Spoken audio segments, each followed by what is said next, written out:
All right, with me now, Elisha Wiesel, son of Nobel Peace Prize winner Elie Wiesel and his wife Marion, both Holocaust survivors. Elisha, thank you very much. Thank you for having me back. being here today. So when you hear Linda Sarsour say, we are not going to let him just run City Hall the way he wants to, explain to our viewers what you believe she means.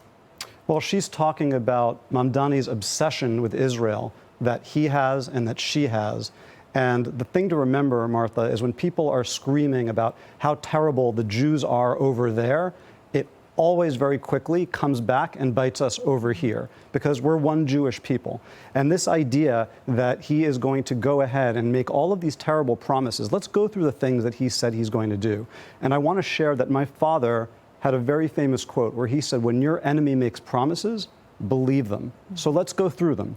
Just outside this building on October 7th, 2025, just a few weeks ago, I personally was assaulted at a rally where I was simply holding up a sign that said, do the deal, let's have peace, time to disarm Hamas.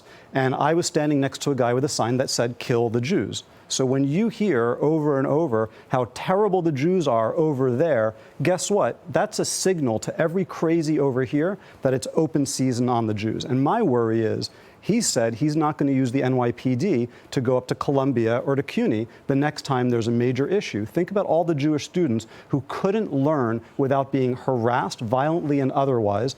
Mamdani has said he's not going to use the NYPD to do that. That's really troubling.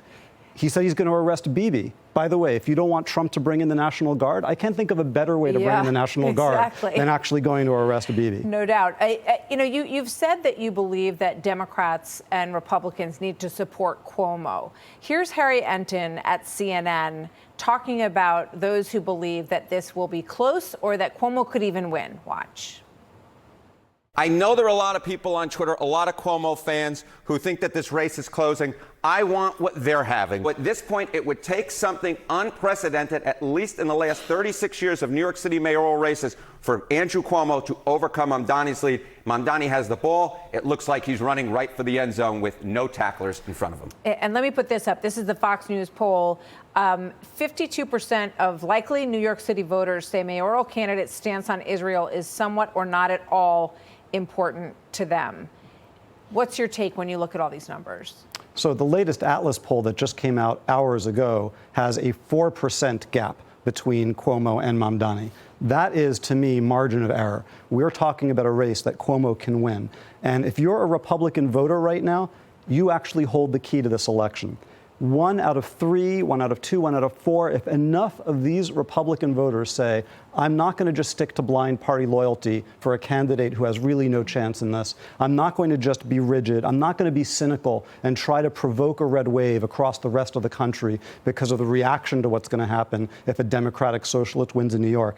If they can get past that, then I think actually this city can go to Andrew Cuomo and a moderate centrist, which is what we desperately need. Well, the only poll that matters is the one that happens on Election Day, and people are going to be voting in huge numbers. We've already seen a lot of early vote in the city. I think it's 4 times what we've seen in the past. So we'll see what happens tomorrow. Elisha Wiesel, thank you. Thank you. Hey, Sean Hannity here. Hey, click here to subscribe to Fox News YouTube page and catch our hottest interviews and most compelling analysis. You will not get it anywhere else.